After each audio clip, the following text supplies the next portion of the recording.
that has access to the public, so you don't have to come to the restaurant necessarily to see that piece of work. You can come right in through the breezeway and take a look at it. It's one of the lovely things that the Four Seasons restaurant does for patrons and for New York City, for that matter. Brilliant. And we are very pleased to have Michael Eisner join us. I'm used to talking to you about your show on CNBC, but welcome. It's a pleasure to have you here and talk to you about your new ventures. Thank you. I enjoy being here. I'm from here. I know you are. Happy to be back, always. And how was your morning without your BlackBerry? Did you do okay, or do you use one, and how extensively? I do. I thought when I got off the airplane it was my problem because that's a new BlackBerry. Right. So I was all convinced that our servers were down, and I turned to CNBC on this morning, and it seemed to be everybody's problem, so I felt better. So you felt a little better? I felt like kind of lost without it, though. It's kind of like a detoxification from BlackBerry. You have BlackBerry withdrawal? Well, it's the more things they do, now they have, GPS and your address book and your emails and your pictures, and so now your whole life is there. I know. Well, we'll let you get back to it in a few minutes, but, you're in such an exciting new venture. The new company that you formed on the investment side, the new company you formed on the digital side, the bid that you have in for Tops.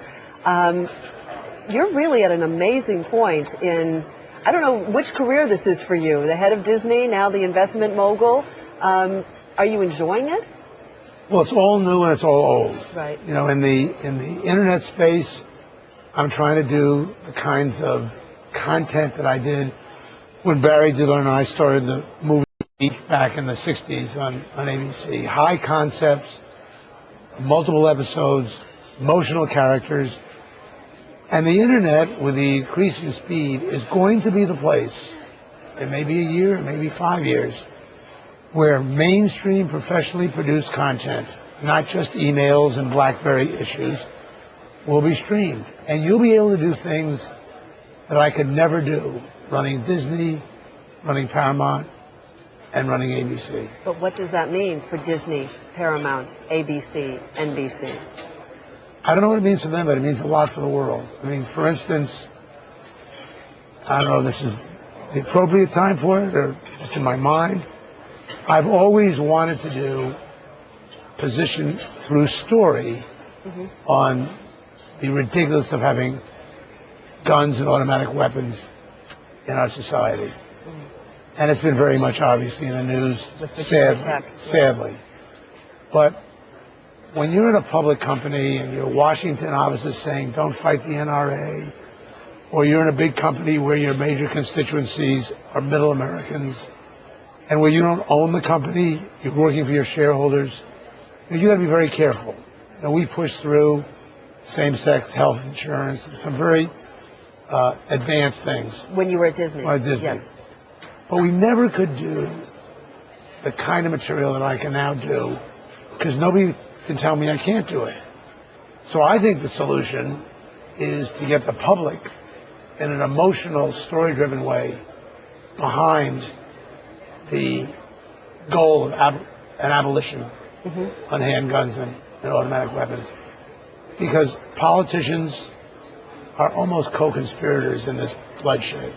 They are chickens. I was a little bit of a chicken at Disney.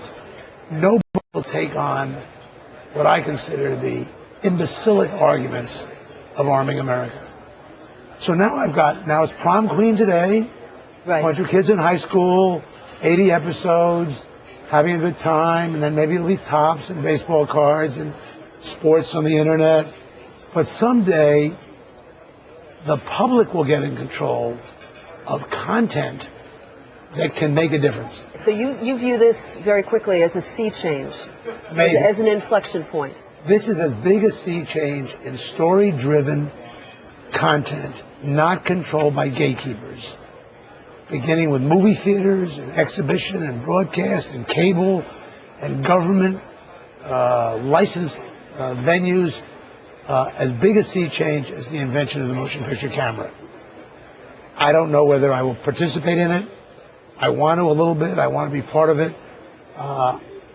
I think it is more important than people are understanding. Right now, it's about user generation and blogging. Right, but it's changing. It's going to be about content. Well, you know what? It sounds like you're going to be very much involved in that. Michael, we have to leave it there. Thank you very much.